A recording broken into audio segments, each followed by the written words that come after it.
Boa noite, bem-vindos à Noite Informativa. Hoje é quinta-feira, vamos à habitual conversa com Sérgio Vieira.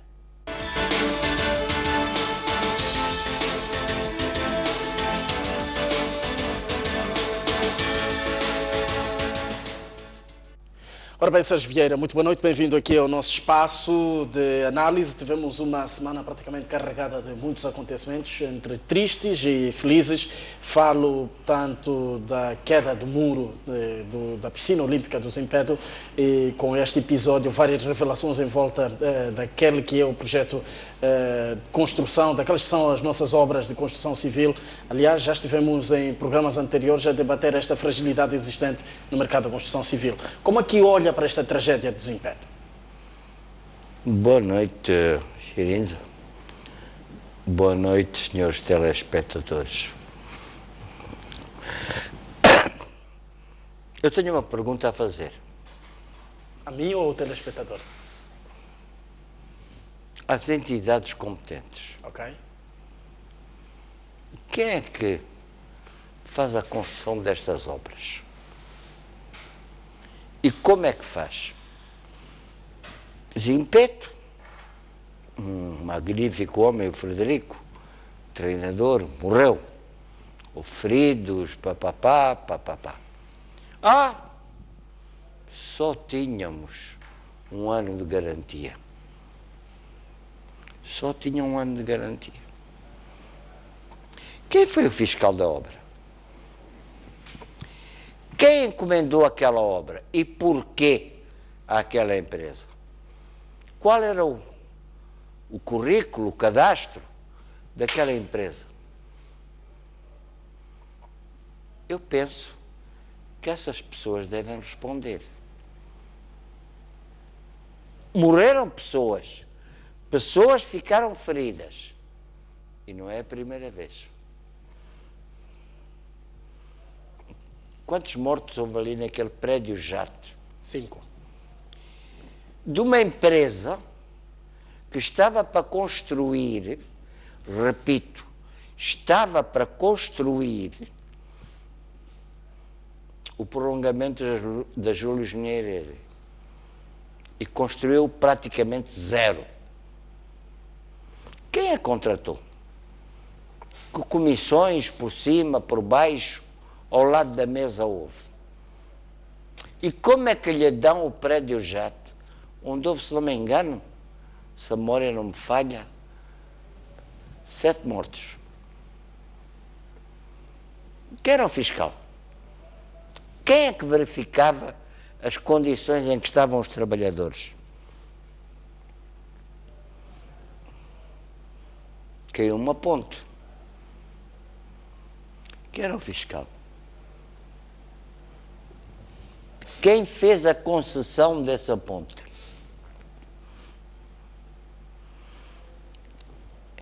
Eu penso que há lugares na cadeia para pôr essa gente. E há listas negras a fazer para as empresas que não cumprem. Peço desculpa. Não estou a dizer que os chineses são bons, maus, péssimos, maravilhosos. Quanto tempo levou a construir a Marginal, a chamada Rua da Linha, a Rua da Igreja? Não sei por carga d'água ou Simango deu-lhe àquela rua o nome da Rua da Igreja, que vai até Albazine. Quanto tempo levou a construir isso tudo? As duas pontes da Catembe. Da Catembe, não, minto, da Costa do Sol. Porquê que não empregam? Porquê que não fazem contratos com empresas sérias, com currículo, com trabalhos feitos? Eu vi há tempos que na China construíram uma ponte de 40 e tal quilómetros, que custa que custou um terço da ponte para a Catembe. Quem faz esses contratos? Que engenheiros, que técnicos, quem controla isso? E para a Catembe não havia alternativas. Bom, com 50 ou 100 milhões de dólares, quanto muito, fazias catembeiros a frequentar, a atravessar 24 horas por dia. É para beneficiar a quem? Os donos dos terrenos da Catembe? Eu não estou à vontade. Eu vivo numa zona da cidade. Para ir para lá,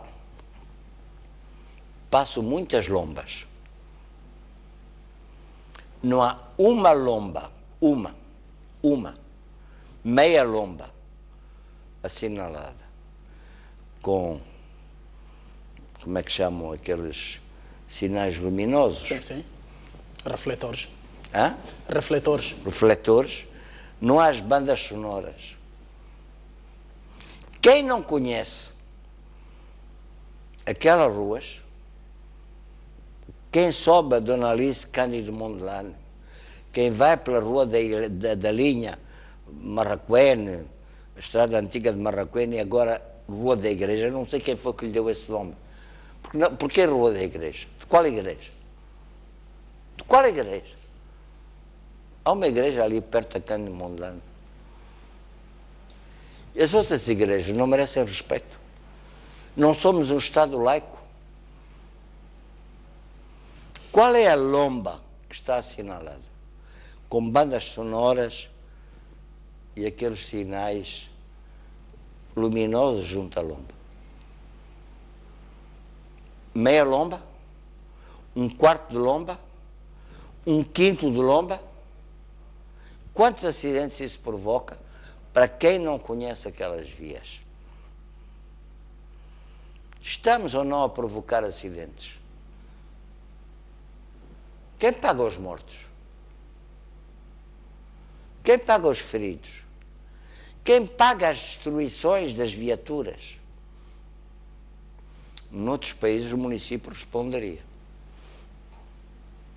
Sérgio Vieira apontou aqui várias situações, vários cenários de falta de responsabilidade, escandalosos, diga-se, mas de que lado é que estará de facto a responsabilidade? Das empresas contratadas para levar a cabo obras ou do recurso a pacotes mais baratos por parte do governo? Estamos a falar de obras do Estado.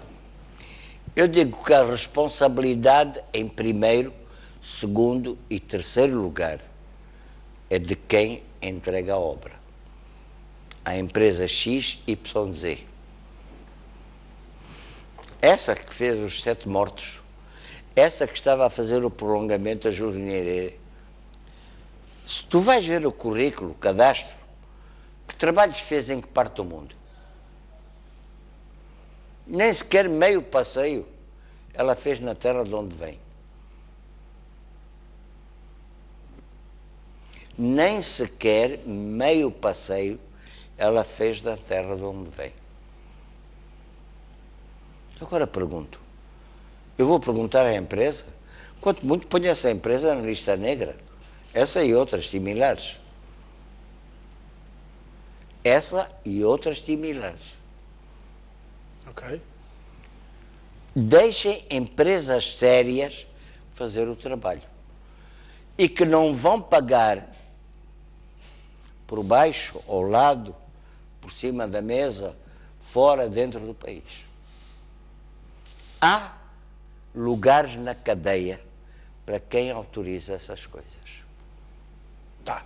Vamos agora virar de página para um tema que pode até ser uma boa nova para os milhões de moçambicanos. Portanto, a abertura parte do Presidente da República, Filipe Nyusi, de receber o diálogo com Afonso Dhlakama, aliás, com a intervenção do Conselho de Segurança. Sérgio Vieira, como é que olha para esta notícia, tornada pública nesta quarta-feira. O que é que este provável encontro vai trazer de novo? Foram várias vezes que foram abordadas situações de urgência de encontros. Aliás, quando da abertura ou da estreia de Filipe Nyusi ao governo, encontrou-se 2 vezes com o líder da Renamo. O que é que este encontro trará de diferente? É um ponto de interrogação. Em primeiro lugar, eu quero me lembrar que num dos encontros, se não me engano foi o último, sim, o Presidente da República foi ao local em que estava hospedado o tal senhor. O tal senhor fala de Afonso Dhlakama.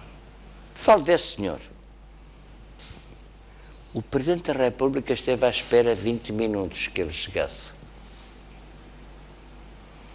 Para já, a falta de pontualidade e, sobretudo, no encontro com o chefe de Estado, é uma carência básica de educação. É uma falta de respeito essencial das instituições. Recentemente vi que aí algumas organizações internacionais censuraram as forças policiais de terem entrado na casa desse senhor, na Beira. Pode-me responder? Quantas vezes o fizeram em Paris, em Londres, em Nova Iorque, na Alemanha, na Holanda? Suspeita que está ali um terrorista e entraram e encontraram armas. Entraram e encontraram armas não registadas e ilegais.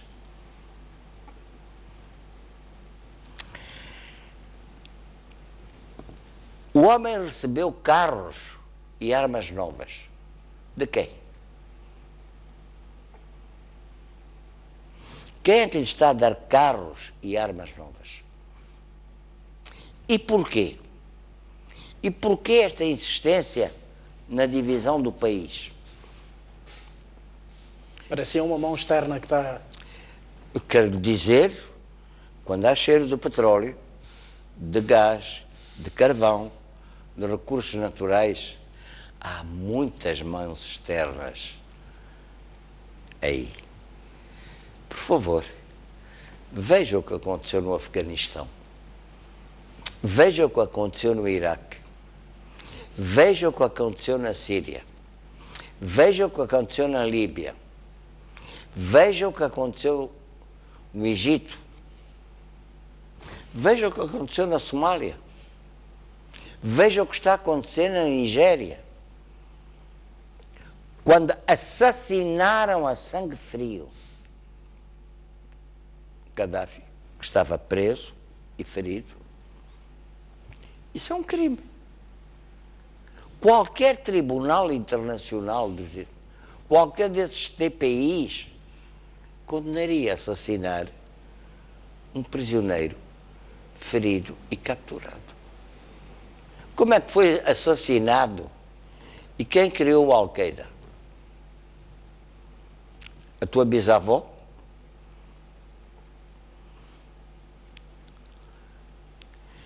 Quando criaram o Al-Qaeda, havia um objetivo. E quem o patrocinou a criação do Al-Qaeda, depois até foi vítima daquilo que se chama o feitiço que volta contra o feiticeiro. Foi atacar as Torres Gêmeas. Mas mesmo nisso, desgraçado do presidente Obama quer limitar o comércio de armas nos Estados Unidos. Não consegue. Há mais americanos mortos num só mês, feridos num só mês nos Estados Unidos, que todas as ações terroristas que houve contra os Estados Unidos durante 1 ano, ou 2 ou 3. Felicito Obama, que quer reconciliar-se com Cuba, que quer encerrar aquela infâmia que é a base de Guantánamo, em que as pessoas podem estar lá anos e anos sem serem julgadas, sem serem apresentadas a um tribunal. Aparentemente agora, nas declarações que vi hoje, o Pentágono aceita encerrar Guantánamo. Qual é o país no mundo em que tu tens deputados que pertencem a uma organização que pratica o terrorismo? Ataca machibombos, mata pessoas, quer encerrar estradas, quer patrulhar estradas. Qual é o país do mundo em que existem esses deputados? Um só país. Um só. Este encontro urgente entre o Presidente da República e o líder da Renamo, Afonso Vicano, será o resultado da pressão, será o resultado do deadline que a Renamo deu, que até março iria governar, ainda que fosse a força? Vão governar sem orçamento? Vão governar dizendo que o governador que eles vão nomear vai viver numa palhota? Como é que ele vai pagar a polícia? Como é que ele vai pagar o governador? Como é que ele vai pagar o administrador? Sérgio Vieira fez parte do processo da criação desta nação, pós-independência. Faço. Fiz e faço. Todos os contornos que foram feitos, tanto econômicos como faço e fiz. A formação de quadros. Faço e fiz. Mas nunca praticamos terrorismo. De tal maneira que quando foi a troca final de prisioneiros entre Portugal e Moçambique, depois da assinatura dos acordos de Lusaka, os portugueses assinaram um documento dizendo que não tinham prisioneiros para entregar porque tinham sido assassinados pela PIDE. E nós entregamos. Houve soldados que estavam comigo, que deram sangue para salvar a vida de prisioneiros portugueses feridos. Não houve um prisioneiro de guerra português que morreu nas nossas mãos. Todos foram entregues à Cruz Vermelha Internacional, muito antes dos acordos de Lusaka. Agora, que final é que terá esta tensão político-militar? Que recado é que Filipe Nunes estará a trazer? Bom, eu não posso dizer. Para o público. Não falei com o Presidente Nunes, não perguntei ao Presidente Nunes, mas o que é que passa na cabeça daquele homem que diz que quer o Jacob Zuma como mediador? Jacob Zuma é o varredor da esquina? Não é um chefe de Estado? Não tem tarefas? Quero o Jacob Zuma. Jacob Zuma disse, bom, o governo moçambicano que fale comigo. Foi a resposta que ele deu. E tu vais ver um chefe de Estado a passar dias, semanas, meses. Tivemos o caso da Hemochine. Não tivemos? Estiveram aqui perto de 2 anos a não fazer nada. Quero a Igreja Católica. Qual Igreja Católica? O atual arcebispo da Beira, que nem sequer é moçambicano, nunca foi, e que faz declarações que pessoalmente considero bastante irresponsáveis e que não correspondem de maneira nenhuma àquilo que o Papa Francisco está a dizer.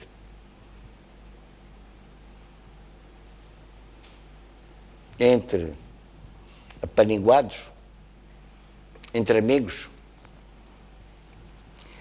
O que é que eu quero? Como todos os moçambicanos, quero poder circular na minha terra. Se quer ir de carro, daqui até Beira, Climane, Tete, Nampula, vou tranquilamente com a minha mulher, com os meus filhos, com os meus amigos. Tenho um caminhão com carga para ir para lá.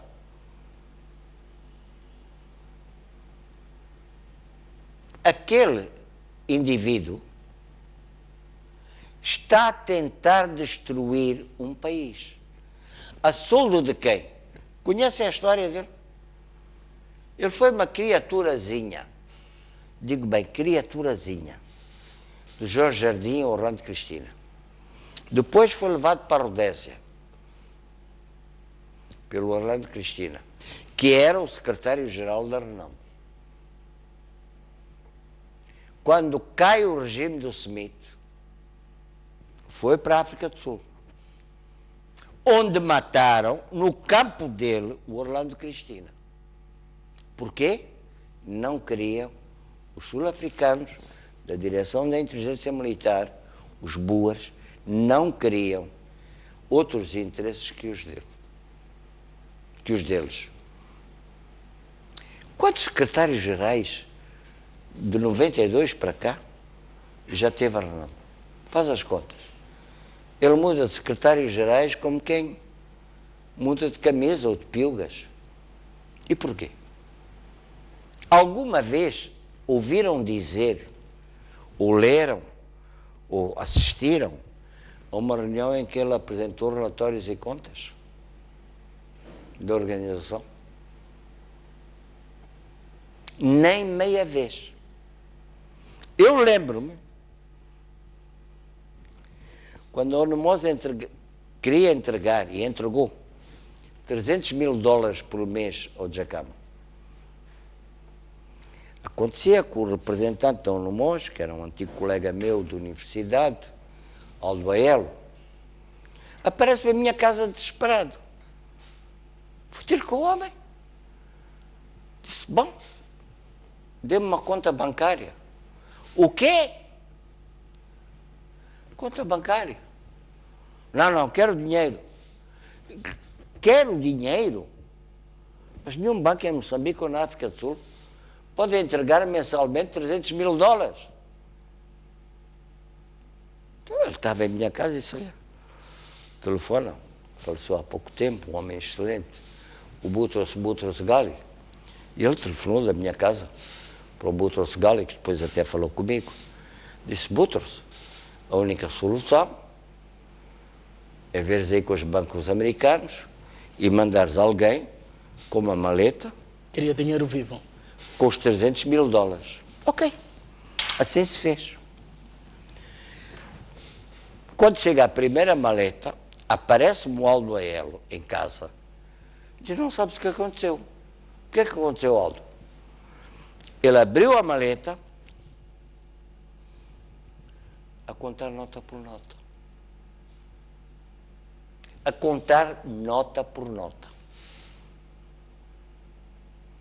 Como é que um primitivo desses Sérgio Vieira, pode gerir... Estes são os contornos... Desculpa. Para o alcance como é da que um paz. primitivo desses pode gerir sequer um posto administrativo? Sérgio Vieira, acredita no diálogo como a arma para o alcance da paz? Eu acredito que todos os diálogos podem conduzir à paz com uma condição fundamental.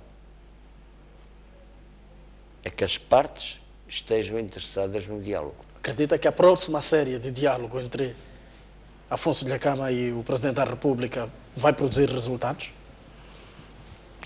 Ainda não sei, porque nem sequer foi marcada data e local. E nem sequer sei se, por favor, desde 92, quantos acordos foram firmados, quantos papéis foram assinados?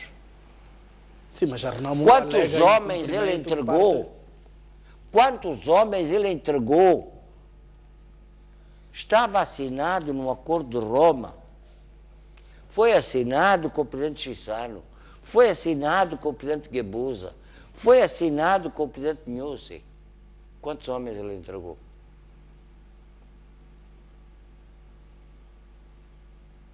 O que ele quer é manter todo um país, toda uma sociedade como refém. Até hoje não vi nenhum comportamento diferente dele. Num país em que se cumprem leis, a começar pelos senhores deputados, estariam todos na cadeia. Desculpe, aquilo que os angolanos fizeram em Angola, acredita que é impossível fazer aqui? Eu tive gente comigo que eu treinei, podiam acertar num copo deste tamanho, a mais de 100 metros de distância. Se nunca se fez, é porque nunca se quis fazer. O presidente Nyusi, como antes o presidente Guebuza, como antes o presidente Chissano, quiseram sempre uma solução de entendimento, de reconciliação e de paz. Não me contem mais histórias. Para si, o que é que terá ditado esta nova abertura de parte do Presidente da República? Não é nova. É nova desde quando? Ele sempre disse isso. Ele sempre disse isso. Inclusivamente quando esteve ali 20 minutos à espera no Indie Village.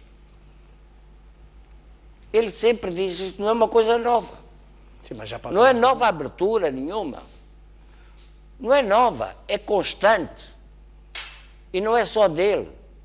Chissano fez isso, Guebuza fez isso, Nyusi tem feito isso constantemente. Por que está a falar de nova? É nova em quê? Quando uma pessoa diz sempre a mesma coisa, por que estamos a falar de novo?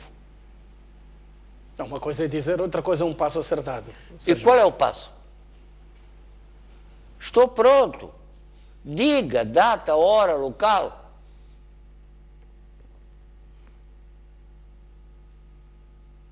Desculpa. Quando tu fazes esperar um chefe de Estado 20 minutos lá no Indie Village, quem és tu? Quem és tu? Quando ele recusa ir para a casa dele, que lhe foi entregue pela União Europeia, porque diz que a antiga mulher fez feitiço, quem é esse tipo de gente? Que tipo de chefe de Estado seria ele? Vocês são jornalistas, leem as notícias, têm arquivos, verifiquem, por favor.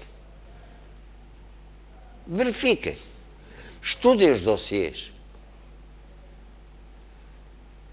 Deixem de pensar. Creio que ontem ou anteontem foi preso um conhecido suspeito de crimes, de raptos e outros. Sim. Agora eu pergunto, estamos de que lado? Li nos jornais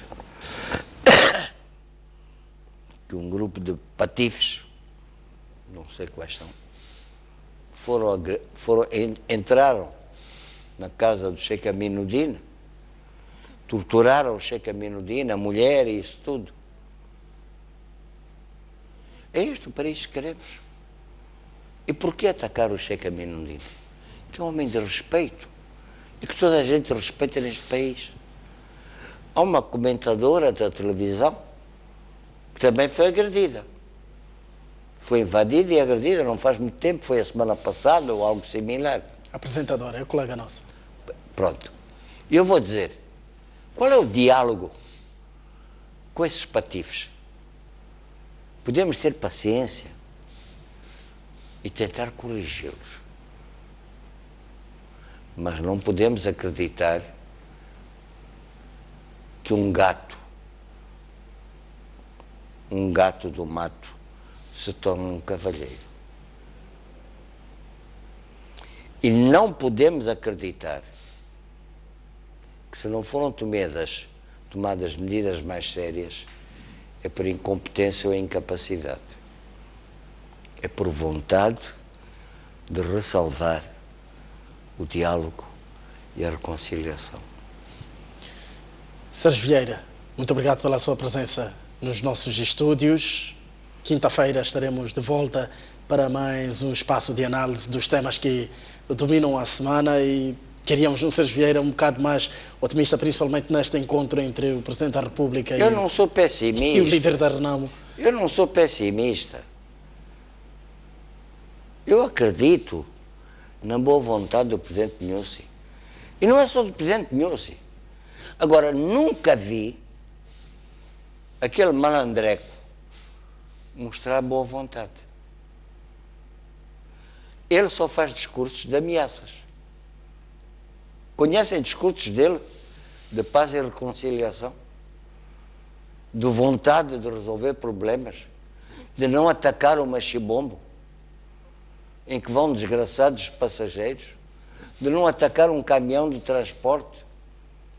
De não fechar estradas? Se conhecem? Pelo menos a comunicação social em Moçambique nunca me falou disso. E é a vossa culpa, então. Muito obrigado. Muito obrigado, Boa Sérgio noite Vieira. a todos. Muito obrigado. Estávamos aqui em conversa com Sérgio Vieira, a olharmos para os principais acontecimentos que dominaram a semana em forma de análise.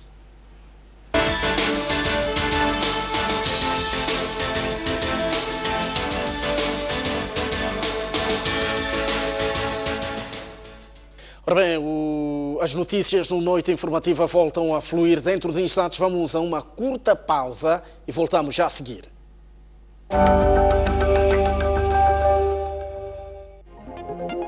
Já pode ler o jornal O País quando quiser e onde estiver. Quer saber como? O primeiro passo é ter a aplicação O País. Continua com dúvidas? Uma app é uma ferramenta que permite ter acesso a vários serviços do seu dispositivo móvel de forma integrada. Agora, acede à sua App Store ou à Play Store e faça o download de O País. Dessa forma, poderá aceder a uma versão digital do jornal. Assim, não deixe de acompanhar todas as edições do jornal. O País. A verdade como notícia.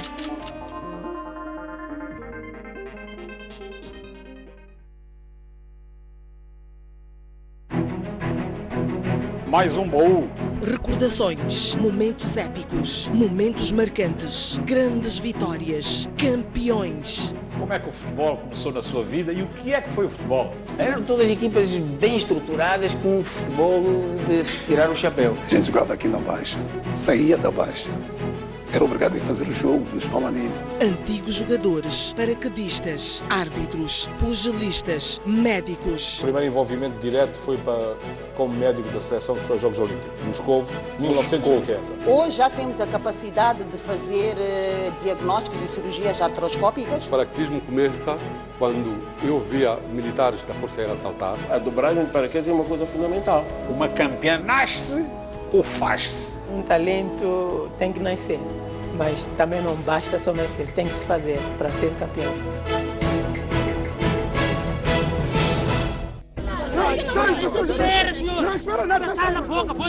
A maior frequência destes transportes, vulgo My Love. Você viu 4 horas aqui? De atendimento que geralmente é lento, é semelhante ao que se registra um pouco por todos os centros de saúde. A bicha não está a andar, não sei o que está a acontecer. Muitos dos que vieram morreram mesmo neste lugar. Não se queria ver pessoas cuja ocupação não é clara.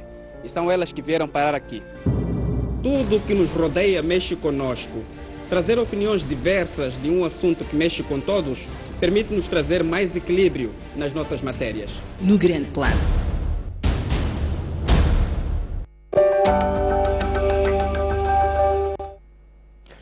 Muito boa noite, cá estamos de volta ao Noite Informativa. Hoje é notícia nesta edição de quinta-feira. Alguns residentes do município de Moatize, em Tete, colocaram barricadas e queimaram pneus ao longo da Estrada Nacional número 7, exigindo a libertação de 2 supostos raptores de crianças para os lincharem.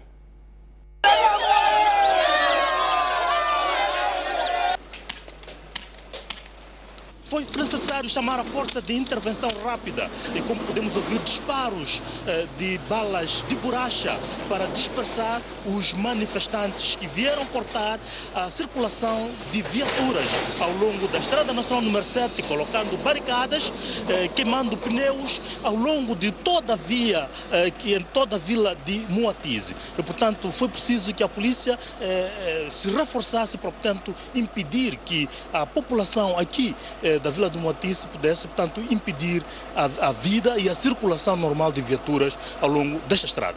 A confusão começou logo pela manhã, quando 2 indivíduos se faziam transportar numa viatura terão supostamente tentado raptar 3 crianças albinas numa escola primária. Um conseguiu fugir e o outro caiu nas mãos da população, que prontamente o linchou. O outro foi se entregar à esquadra e a população foi exigir à polícia que o libertasse para o linchar. E como a polícia não aceitou, a população entendeu que a mesma era conivente e decidiu bloquear a estrada e apedrejar qualquer carro que tentasse usar a via. Outra pessoa foi pego com a polícia, o povo queria essa pessoa, então não chegaram de entregar, então levaram a polícia para lá, o povo queria essa pessoa. Dali as pessoas começaram a fazer manifestação, no carro não anda nem nada. A própria pessoa que sequestrou a criança tinha pistola na mão.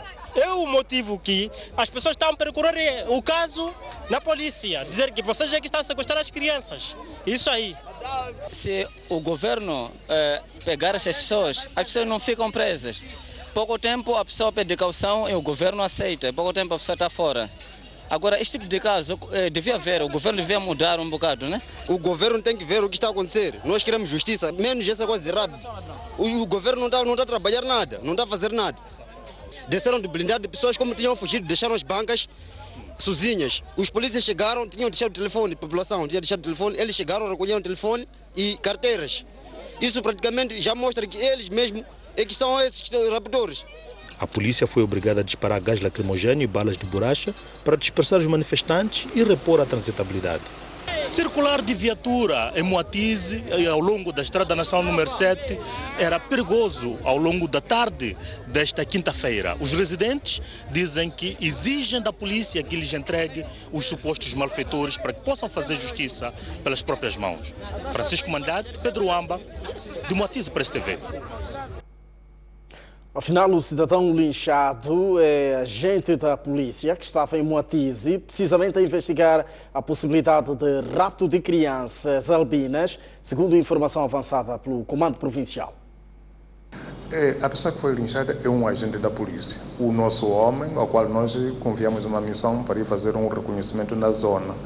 Mas como as populações agora andam agitadas com essa situação de rapto de pessoas com pigmentação da pele, confundiram a ele como se fosse um dos indivíduos cabecilha desse grupo, ou então comparsas desse grupo. Então, apesar de ele ter se identificado de que era um agente da polícia, mas não deu tempo. Nas condições que ele se apresentava, pareceu estar a mentir para a população. Para a população, aquele indivíduo foi meramente estranho, então não tiveram outra coisa senão fazer contas com ele. Só que quando o outro se apercebeu de que o colega estava em maus lençóis, e quando foi lá fazer possível de socorro, não deu, porque a fúria das massas já era pior. Mesmo assim, quando o comando se apercebeu de facto que alguma confusão estava a se dar lá, foi tarde, porque a população já tinha feito a justiça pelas suas próprias mãos e o nosso colega já tinha sido agredido, já estava sem força e ultimamente acabaram o lixando. Homens armados realizaram 19 ataques nas últimas 2 semanas, matando 2 pessoas e ferindo gravemente outras 3. Um dos ataques foi realizado ontem entre Muxungo e Rio Save, na província de Sofala. No dia em que o Conselho Nacional de Defesa e Segurança abriu portas para o diálogo entre Filipe Nhosi e Afonso Dhlakama, homens armados atacaram uma coluna militar, destruindo uma viatura e aumentando o medo. Temos a informar que ontem, dia 24 de fevereiro, quando eram cerca das 7 horas e 45 minutos, num posto administrativo de Muxungue, na zona de Zove, homens armados da Renamo atacaram uma coluna, ou seja, a primeira coluna que saía de Muxungue em direção a Save. E destes ataques, estamos a falar de 2 viaturas que foram atingidas, 2 viaturas de marca Toyota Hilux, onde uma foi atingida no computador do bordo e a outra foi atingida na parte lateral esquerda da porta, que acabou tendo 3 furos de balas. As contas da polícia indicam que são 19 ataques só nas últimas 2 semanas, uma média de pelo menos um ataque por dia. Fazendo um balanço, temos de informar que com este ataque vamos ter um total de 19 ataques perpetrados pelos homens da Renamo, onde estamos a falar de 2 mortos, 3 feridos graves, 5 feridos ligeiros, 15 danos materiais ligeiros e 3 danos materiais avultados. Na quarta-feira, o Conselho Nacional de Defesa decidiu reforçar o convite a Afonso Dhlakama para o diálogo, assim como criar as condições para a sua segurança. O objetivo, revelou a Presidência da República, é resolver definitivamente a tensão político-militar que o país atravessa. E porque este tema está mesmo na linha da frente, vamos a esta altura recuperar a análise, desta vez com o analista Alberto da Cruz, para olharmos para as possibilidades de mudança de cenário depois desta abertura, parte de Filipe Nunes, para o diálogo com o líder da Renamo, Afonso Dhlakama. O que é que se espera, na verdade, deste diálogo? Muito boa noite, bem-vindo ao nosso espaço. Boa noite e aproveitar a oportunidade para saudar os estimados telespectadores. E em relação à questão em que coloca, eu acho que é de saudar a iniciativa do Conselho de Defesa em instar o Presidente da República, na verdade, a ser mais aberto ou então a criar condições necessárias para a abertura desse diálogo. Eu acho que como moçambicano, e estando a acompanhar toda a dinâmica à volta deste conflito, ou então da tensão política militar no país, eu acho que é algo útil, é algo que vem, vamos assim dizer, ou seja, é algo oportuno. Mas, mesmo assim, a grande questão que temos que colocar é o que é que isso, de facto, traz de novo, ou seja, qual é a medida efetiva que podemos fazer dessas declarações do Conselho em relação a tudo que nós vínhamos vendo ao longo desse período todo. E não te esqueças que recentemente, não faz muito tempo que o ministro britânico também mostrou-se à disposição e vi o Presidente da República, se não me engano, durante o seu aniversário, a dar algum valor a essa intervenção e disponibilidade da comunidade inglesa, mas que, no fim, como moçambicanos, também não fomos informados sobre quais foram os contornos dessa ligação ou da conversa. Que era necessário informar, não sei, mas seria útil saber, mais ou menos, em o que a comunidade internacional está a contribuir. E curiosamente, vimos a representante da Comissão, ou seja, o alto representante da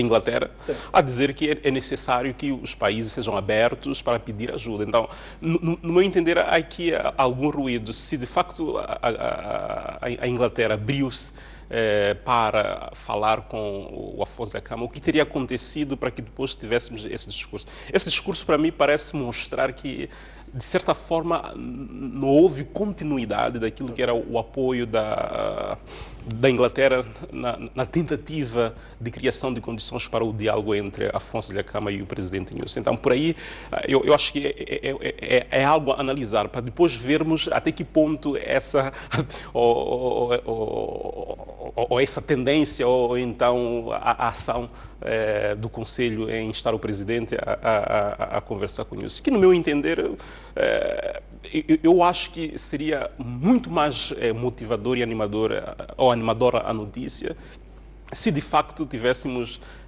algo muito diferente do que foi dito, ou seja, quais são as condições que estão a ser criadas, o que é que o Conselho de Defesa Nacional, por exemplo, coloca como caminhos para a criação de condições, ou seja, quais são as mesmas condições para o diálogo, porque simplesmente dizer que o presidente deve se encontrar, para mim, não, tudo isso dá um conjunto vazio, porque efetivamente o presidente, até hoje, nunca mostrou indisponibilidade em se encontrar com o líder da Renamo. Até hoje nós vimos várias tentativas, quer de grupos religiosos, quer da sociedade civil, quer de outras instituições amigas de Moçambique, em criar condições ou então convidar as duas partes para se sentarem. E até agora o fruto é esse, que ainda não houve a disponibilidade. Aliás, disponibilidade não sei, mas pelo menos não houve ações concretas para a efetivação desse encontro. E por aí vamos crer que foi um oxigênio, mais oxigênio para o presidente, ou seja, para que o presidente se sinta mais confortável e confiante, ou seja, tem suporte daquilo que é o Conselho para tomar algumas medidas que talvez outrora não tinha, vamos assim dizer, esse conforto todo para tomar, porque talvez esperava que tivesse um suporte dessa natureza. Ok. Ao acontecer um encontro, vai ser o terceiro, pelo menos dos oficiais, dos conhecidos, entre Afonso Dhlakama e o Presidente da República, mas não basta um encontro. É verdade que muita gente olha para o encontro como a solução, mas o que é levado à mesa? Que jogo de cedências é que será feito neste encontro? O que é que esperas do encontro no tocante à agenda? Que cedências, que avanços é que este encontro irá produzir no tocante à agenda? Bom, acho que é uma pergunta interessante, no sentido de que... Aliás, o líder da Renamo já disse uma vez, vamos nos encontrar para quê? Apenas para tomar chá e as coisas continuarem do jeito que estão, não faz sentido. Mas do ponto de vista de avanços significativos, de agenda, exato. Cedências. Bom, efetivamente tem que ser um jogo de cedências, ou seja, cada um tem que ir à mesa para ganhar algo. É normal, numa negociação, eu apresentar uma carta que efetivamente eu não quero, querendo outra. Ou seja, eu como indivíduo posso dizer que, por exemplo, ou nesse caso concreto da Renamo, eu quero a paridade, ou então eu quero ganhar, ou eu quero governar. Certo. Mas no fundo, sob o ponto de vista constitucional ou por outro impedimento, eu sei que aquilo não é possível, mas tenho um plano B. Okay. Exato. Então, aí é que está o grande segredo, ou então a lucidez da contraparte sobre, efetivamente, o que é que a outra está a guardar. É mesmo que um jogo de xadrez. Quer dizer, eu tenho que capturar a rainha, tenho que capturar o rei, seja lá quem for, mas tenho que saber qual é a estratégia do meu opositor. Agora, em relação, efetivamente, ao que realmente deve ser, no meu entender, daquilo que são as exigências da Renamo e automaticamente ameaças, eu acho que é impossível as mesmas serem respondidas. Primeiro porque é uma violação total da Constituição, e se o Presidente da República for o primeiro a fazer coisa dessas, então nós também, como moçambicanos, temos a legitimidade de rasgar a Constituição, porque efetivamente, quer dizer, o mais alto magistrado não conseguiu preservar aquilo que é o bem comum, ou então a Carta Magna que faz de nós moçambicanos, ou que rege o nosso sistema, que rege a nossa economia, que rege o bem-estar ou então a relação social dentro do território nacional.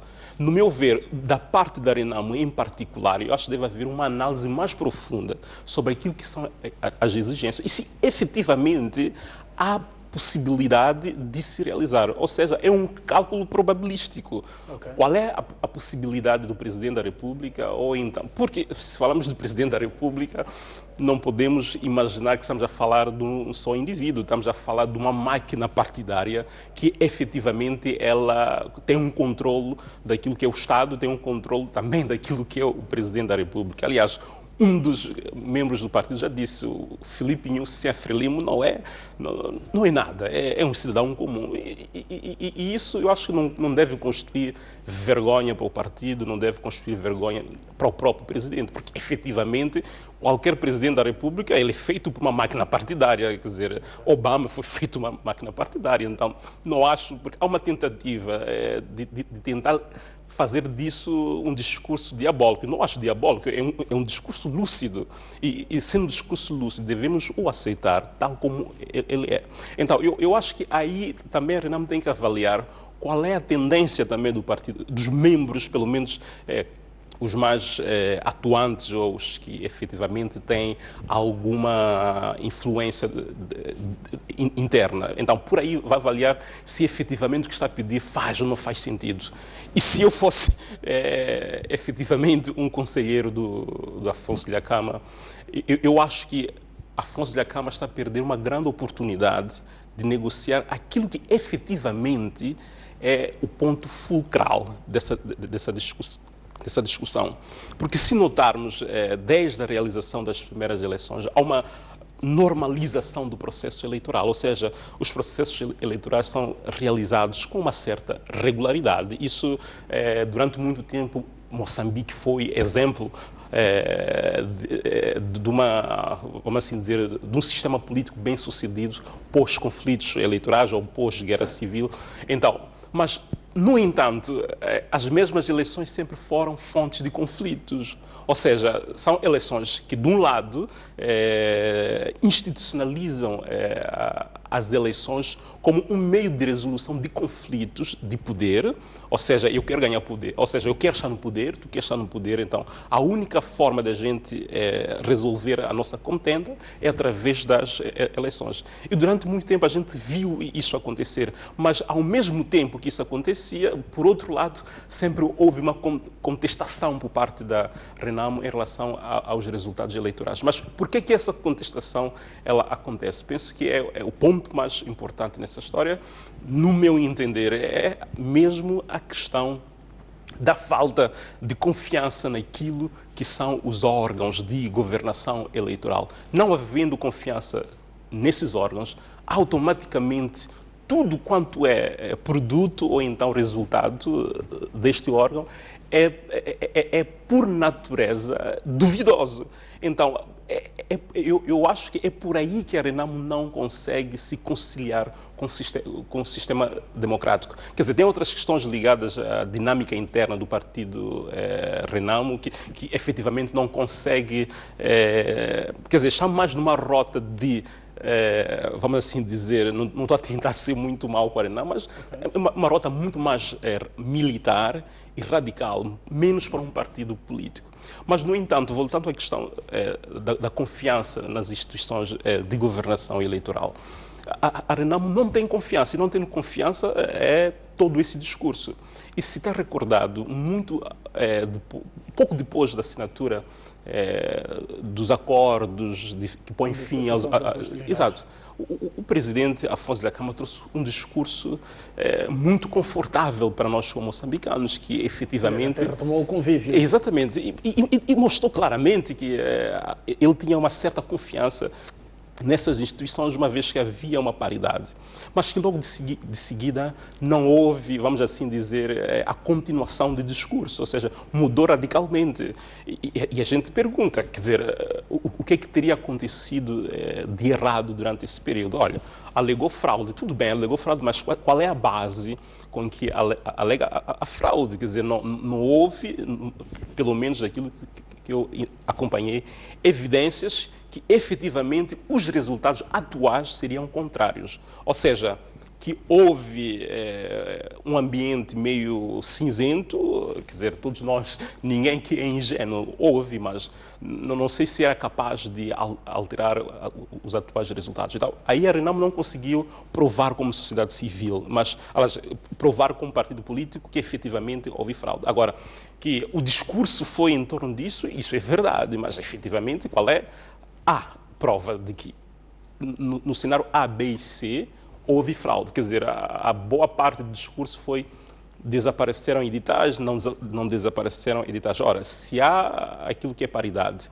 e por lei quer dizer, todos os editais devem ser assinados tanto pelos membros da Renamo como da Frelimo, como provavelmente do MDM, então aonde é que a Renamo esteve durante esse processo todo? Eu não faço parte do partido político para dizer efetivamente o que aconteceu, mas são essas dúvidas que pairam desse lado. Agora, Se a questão é os órgãos de governação eleitoral, ou seja, estes não são capazes de produzir resultados fiáveis ou então que deem uma certa confiança à Renamo, a questão é como é que a gente faz isso.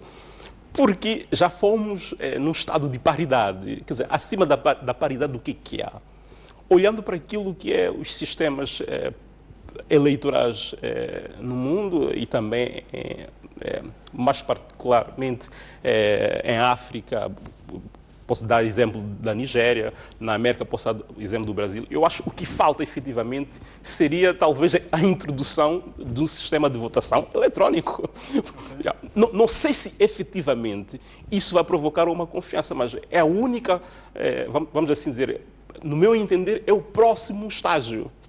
Porque já passamos numa situação de representação, conforme os resultados legislativos, vamos formar aquilo que é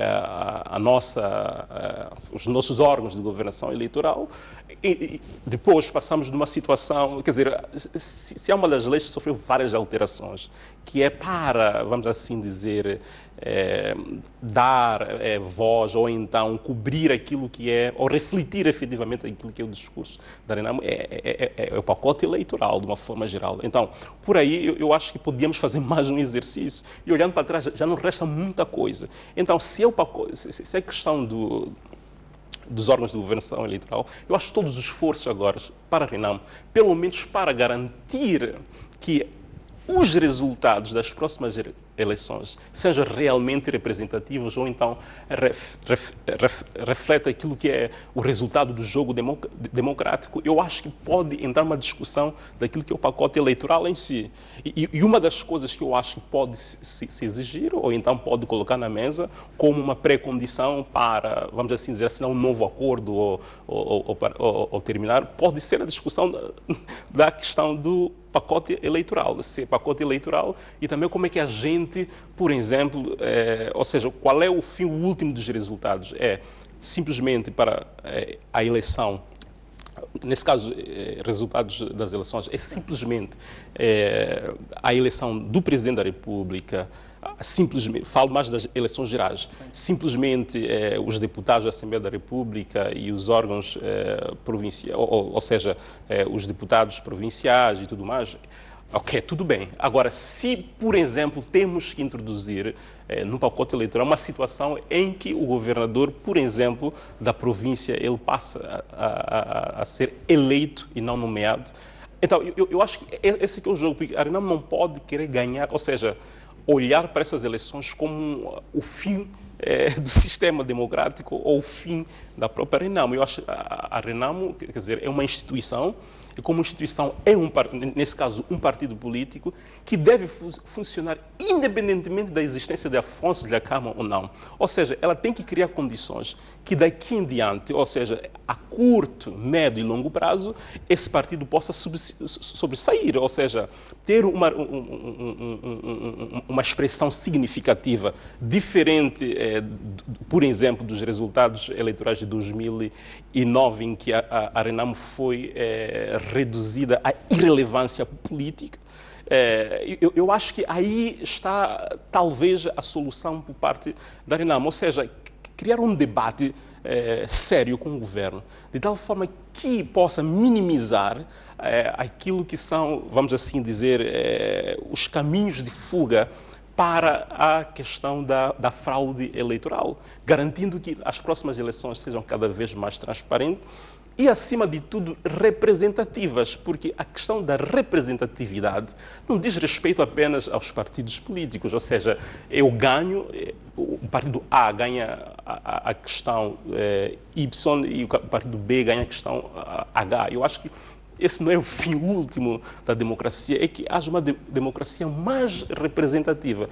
E nesse contexto, está claro, naquilo que são as análises mais científicas e académicas, que o atual sistema democrático moçambicano não é, per si, altamente representativo.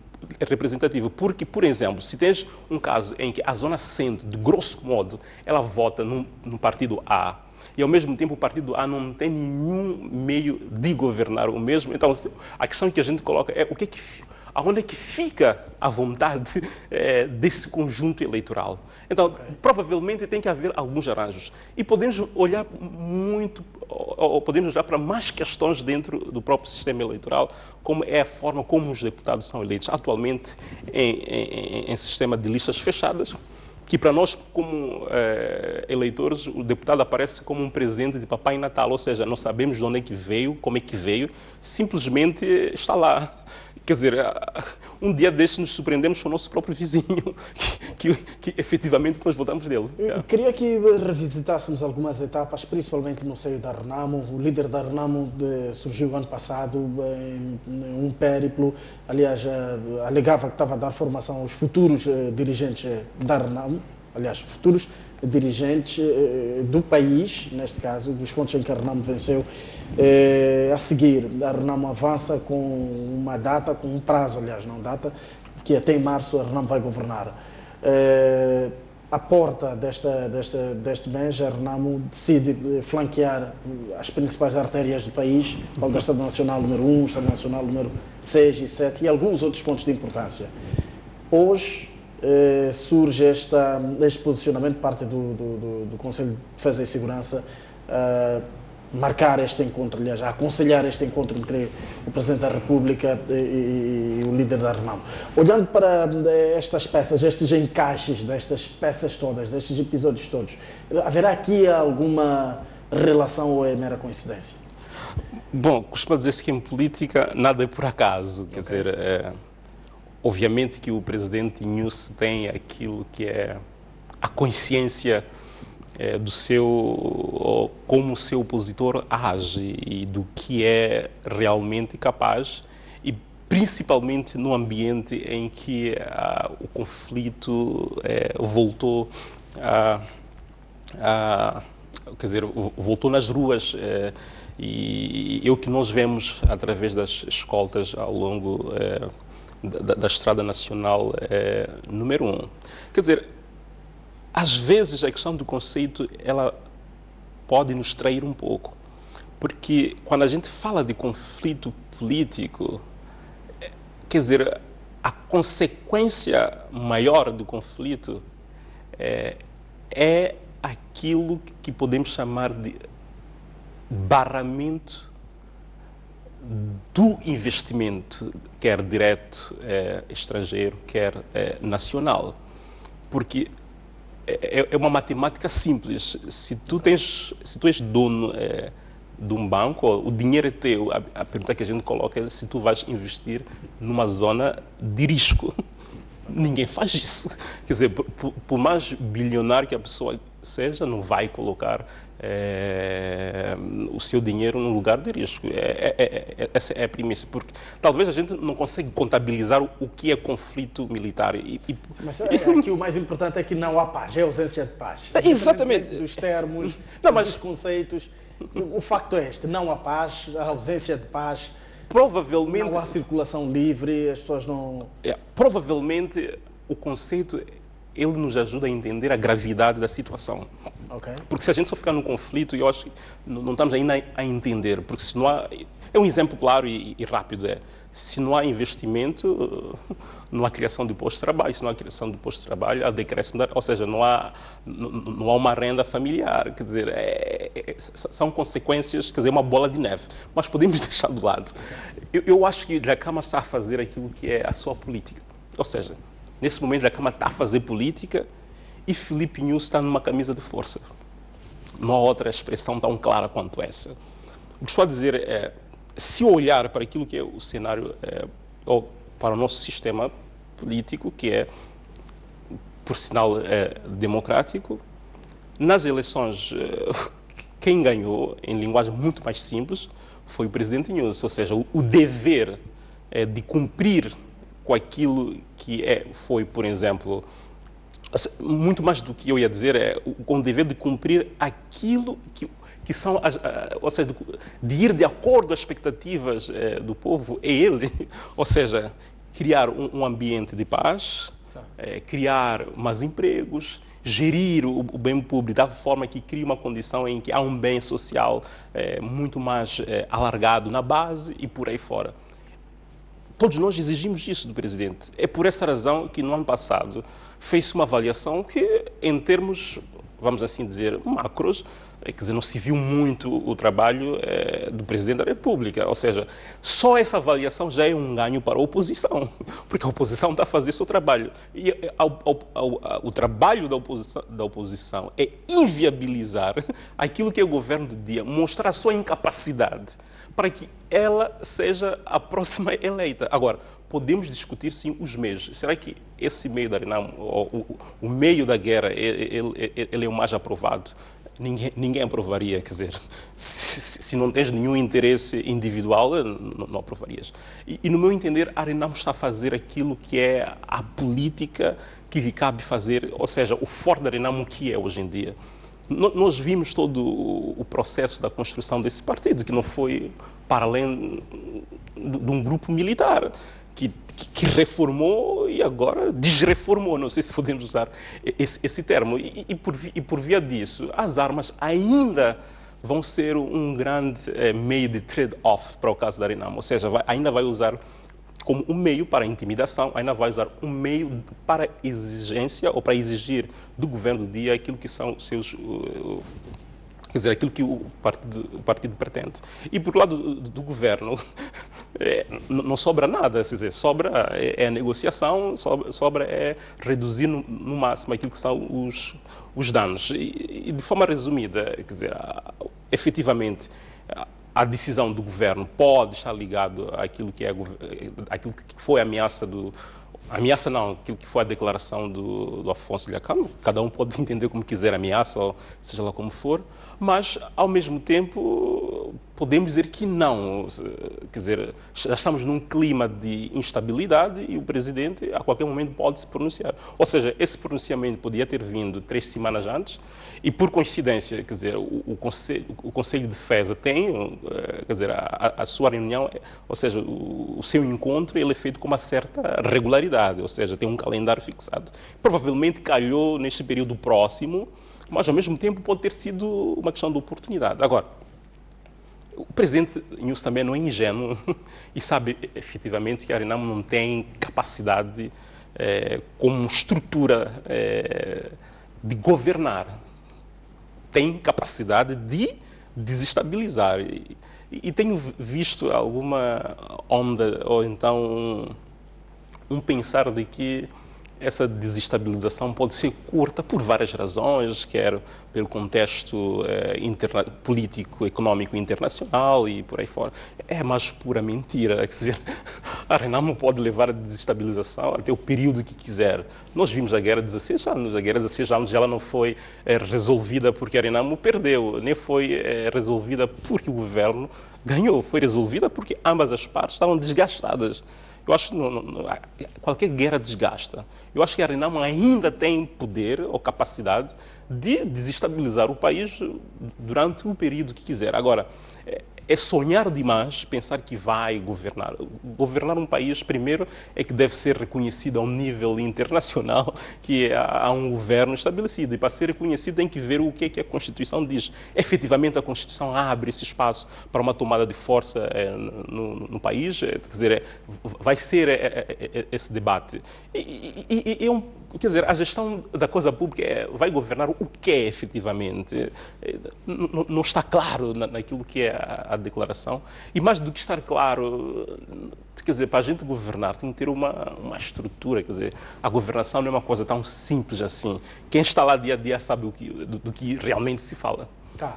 Alberto da Cruz, muito obrigado pela sua presença nos nossos estúdios. Estávamos aqui a lançar um olhar em volta da atual situação que o país atravessa do seu ponto de vista político-militar e a possível abordagem, tanto no provável encontro entre o Presidente da República e o líder da Renamo. Vamos a esta altura observar uma curta pausa. Voltamos já a seguir com o melhor da informação. Até já.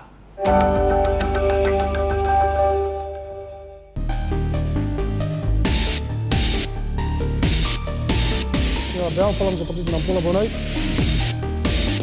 Propostas concretas. Ninguém quer realmente a guerra. Onde a política sempre há conflito.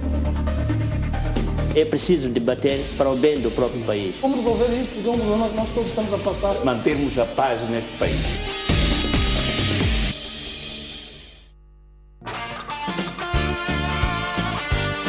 Conversas Soltas, um espaço de entrevista dedicado a diversos temas da nossa sociedade, com figuras de destaque. Neste espaço, a conversa é informal. Afinal, o que é um artista? O artista é um pensador, é intelectual. A poesia que lhe encontra. Sim, eu já escrevo desde os 13 anos. É uma luta diária. A questão técnica tem um desafio muito grande. Todos os sábados, não perca. Seja muito bem-vindo ao Vida Plena. Olá, paz. Ninguém jamais odiou o seu próprio corpo. Há quem diga que quem casa, quer casa. Há muita gente que, infelizmente, pertence ao partido de adiamento. Tenha certeza que precisamos da presença da paz. Será que o mesmo acontece quando falamos de reconciliação? Há muita gente que até diz que Moçambique está em paz. Há muita gente que diz vamos buscar a paz.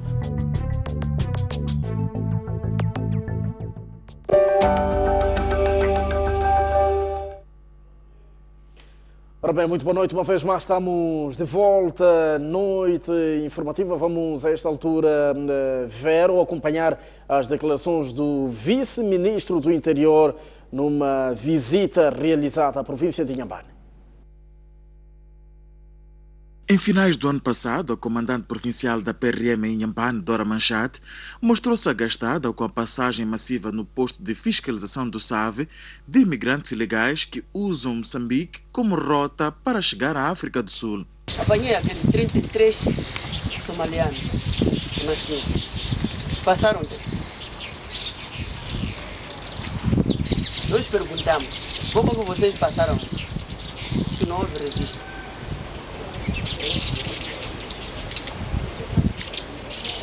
Foi a resposta dele. Não houve revista. É obrigatório nós passar pente fino. Revista pente fino, rigorosamente. Rigorosamente. Quando já é apanhado mais tarde, passou de onde? Eu passei, entrei na moto. Na moto como é que andou? Disse, ninguém sabe. Desta vez é o vice-ministro do Interior, José Coimbra, que reconhece haver fragilidades nas fronteiras moçambicanas, daí a entrada massiva de imigrantes ilegais, mas garante que os agentes da polícia envolvidos nestes esquemas serão exemplarmente punidos. E a conivência não deve ser vista apenas da nossa ponte do SAVE, porque a ponte do SAVE é uma passagem, é um elo de ligação entre a região centro e o sul, e a nossa segurança deve ser aprimorada logo no início, na fronteira, entre esses países como referenciei. Ora bem, se tratar de comportamentos desviantes, estar provado do envolvimento da nossa força neste tipo de atos que atentam contra a segurança do nosso Estado, as medidas estão claras no Estatuto do Polícia, assim como no Regulamento Disciplinar do Polícia, e vão ser tomadas medidas adequadas para estes indivíduos que se envolvem em atos desviantes.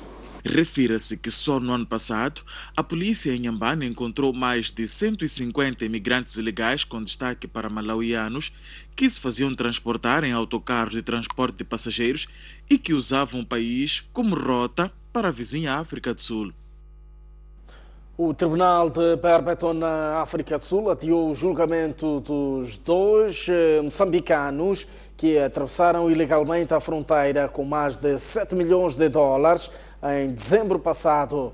O facto deveu-se ao pedido do Ministério Público, que quer mais tempo para reunir evidências contra os nacionais acusados de lavagem de dinheiro e posse de propriedade roubada. O julgamento iniciou por volta das 10h30 desta quinta-feira. E quando estava quase tudo a postos, eis que a magistrada do Ministério Público levantou-se para pedir adiamento, alegando não ter reunido todas as provas suficientes para o caso. Este facto não agradou a defesa, que agora é constituída por 2 novos advogados que pediram para que, se o Ministério Público não tem as provas suficientes, então que os seus constituintes fossem restituídos à liberdade. Mas o Ministério Público disse que vai precisar de muito tempo, pois o caso é muito complexo. Não se trata apenas de travessia de somas avultadas de dinheiro, mas também quer investigar a verdadeira origem do montante apreendido pela polícia sul-africana. A juíza apelou ao Ministério Público a não levar muito mais tempo com a investigação, pois, segundo entende, este fator não ajuda muito na justiça e também concedeu algumas liberdades adicionais aos acusados. Applicants must report at the Boksburg police station once a week between 6 o'clock and 2000 hours. Condition number 5, which is that the applicant must cooperate with the investigating officer to facilitate a tracking device being attached to his person for the purpose of monitoring applicant's movement and to ensure that the applicant comply with the bail condition is totally scrapped out. Importa notar que o pedido de asilo dos dois acusados termina no dia 26 de abril, sendo que o julgamento está marcado para um mês depois. Daí que há cerca de um mês nos quais não se sabe como é que se vai proceder para que eles se mantenham na África do Sul.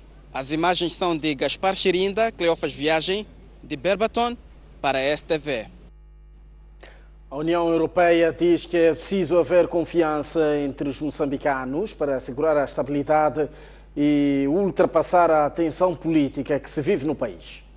A mensagem da União Europeia sobre a situação política de Moçambique foi lançada na audiência que o Presidente da República concedeu esta quinta-feira à alta representante da Organização para os Negócios Estrangeiros e Segurança, quando faltam 2 meses para a visita de Inúcia a Bruxelas. Um dos maiores doadores do orçamento de Estado moçambicano, a União Europeia, diz que é preciso haver confiança para se ultrapassar a atual crise política. Also discuss the political situation and the security one. Debruçamos-nos sobre a situação regional, bem como a situação política em Moçambique. Reforçamos a importância do país para trabalhar para a sua estabilidade política e a necessidade de não se perseguirem objetivos políticos através da força das armas. É necessário reforçar a democracia e também avançar-se muito na reconciliação nacional, criando confiança entre os moçambicanos. Apesar da tensão, a União Europeia diz que continua disponível a ajudar o país, principalmente no apoio aos moçambicanos afetados pela seca no sul e centro do país e enxurradas no norte.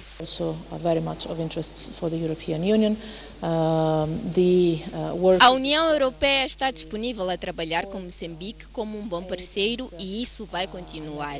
Tivemos encontros com vários intervenientes como empresários e várias pessoas que ao nível da organização têm estado a investir para o desenvolvimento econômico de Moçambique. Há todo o interesse de continuar a apoiar Moçambique face às adversidades que o país tem estado a enfrentar, como a situação das cheias e da seca.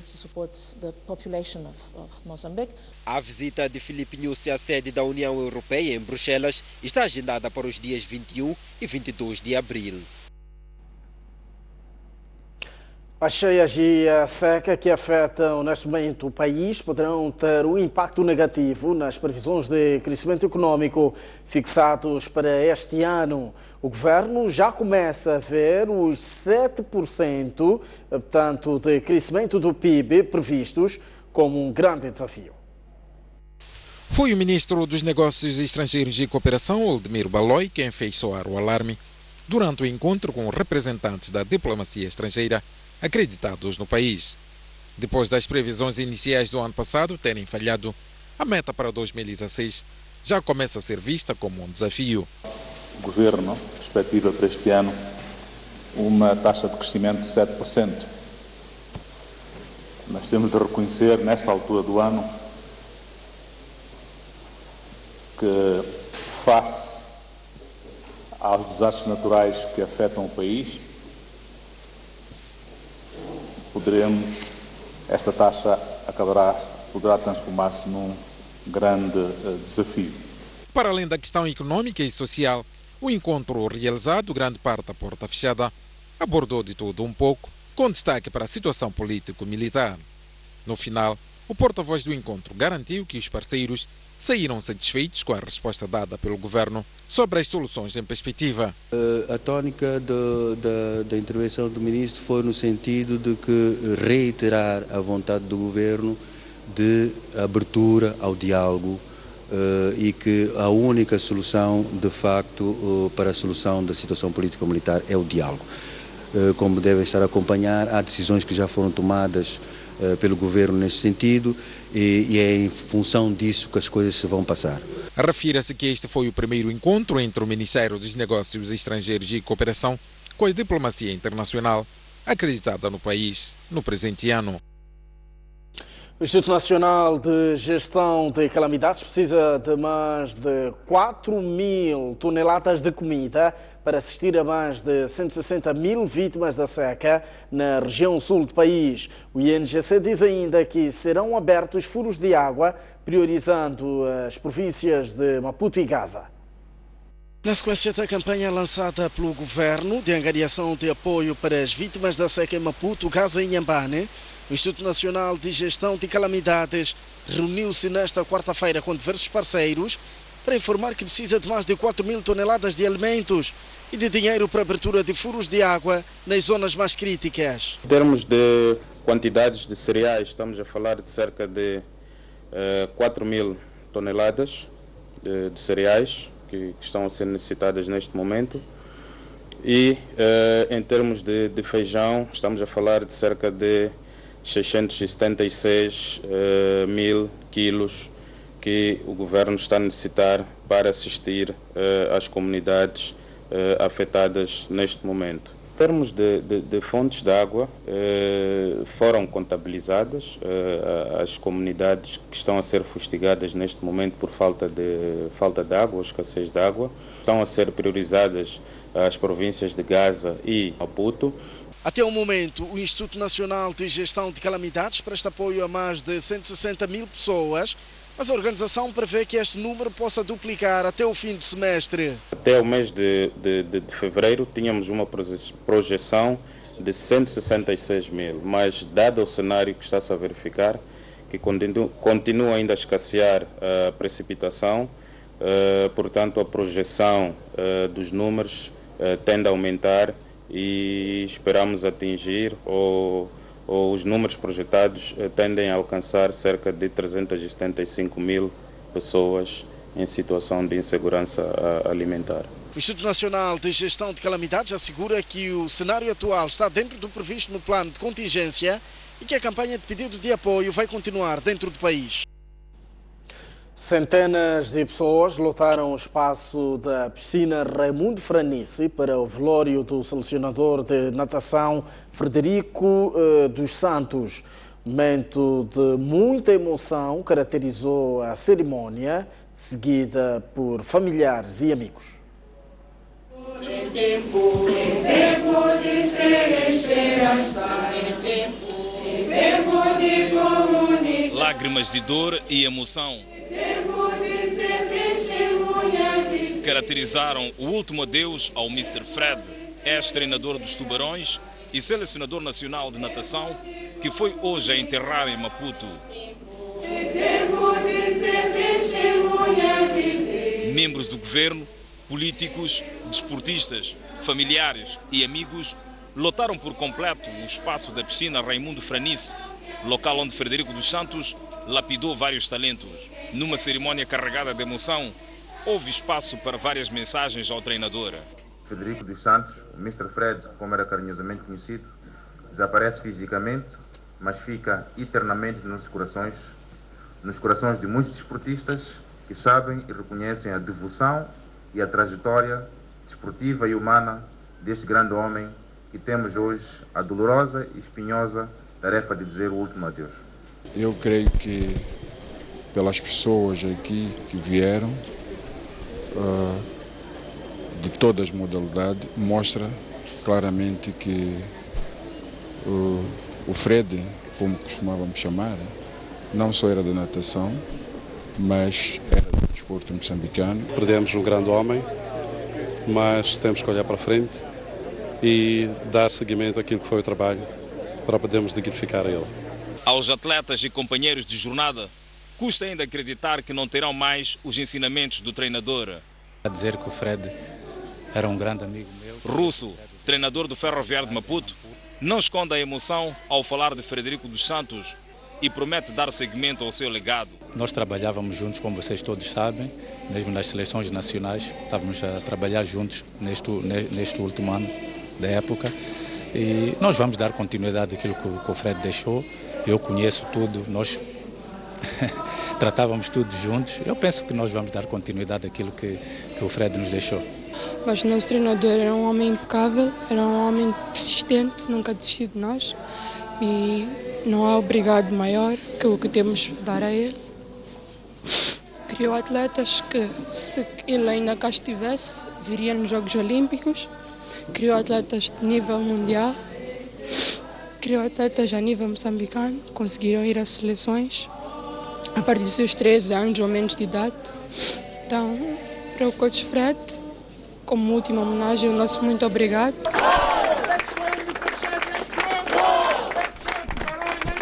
Até sempre, Frederico dos Santos, gritaram com lágrimas nos olhos os nadadores por uma figura que enriqueceu a formação desportiva nacional e conquistou muitas glórias. Frederico dos Santos perdeu a vida no passado sábado, depois que um forte vendaval fez cair uma das paredes da piscina do Complexo Olímpico do Zimpeto.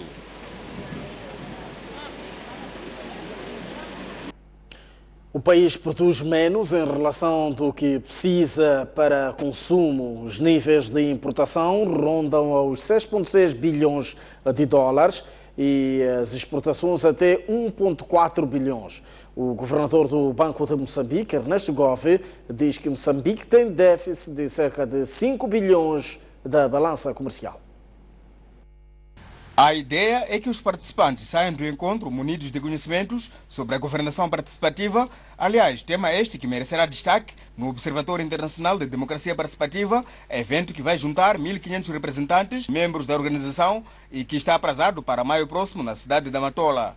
Calixto Coça, presidente do Observatório Internacional de Democracia Participativa, eleito no culminar da 15ª conferência daquela organização, que teve lugar ano passado na capital espanhola, explica as vantagens do modelo de governação participativa. Nós, quando lançamos nossos projetos de governação, lançamos, por caso vertendo dos municípios aos municípios. E dissemos que queremos governar juntamente com os municípios. Queremos desenhar as soluções dos problemas que as nossas cidades têm juntamente com os municípios. Em parte são eles que conhecem a realidade não só das cidades, como também dos bairros onde vivem. A Associação dos Municípios de Moçambique, através do seu vice-presidente, Raul Conde, disse que a participação dos 53 municípios na Conferência do Observatório Internacional de Democracia Participativa será uma oportunidade ímpar para estes partilharem as suas experiências com representantes dos 73 municípios que estarão no evento, para além do estabelecimento de parcerias. Não, entendo que esta será uma oportunidade excepcional de Moçambique, representado pelos 53 municípios, partilhar as experiências positivas de governação participativa com as várias cidades do mundo que estarão presentes no evento. O encontro de Chimoio é o segundo, depois do primeiro que teve lugar há dias na cidade de Pemba, sendo que o último, que antecede a Conferência do Observatório Internacional de Democracia Participativa, está agendado para os próximos dias na província de Gaza.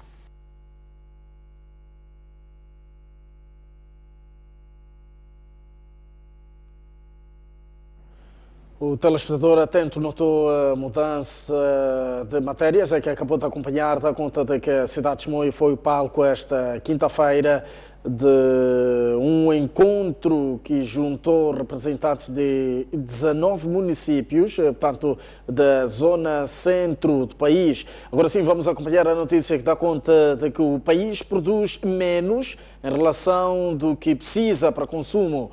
Os níveis de importação rondam os 6,6 bilhões de dólares e as exportações até 1,4 bilhão. O governador do Banco de Moçambique, Ernesto Gove, diz que Moçambique tem déficit de cerca de 5 bilhões da balança comercial. Nós notamos em 2015... O governador do Banco de Moçambique refere que o nosso país registra quedas significativas dos bens produzidos localmente. O exemplo do carvão mineral e o gás natural, que estão numa fase de aflição no mercado internacional. Ernesto Gove diz que o país deve diversificar a economia para assegurar vantagens comparativas. É que nós precisamos de diversificar a nossa economia. Não podemos confiar numa única produção. Não podemos ser uma economia de monocultura. As produções mais estáticas são boas enquanto os preços internacionais estiverem lá em cima, mas quando há uma queda, todos nós ficamos aflitos porque não sabemos como financiar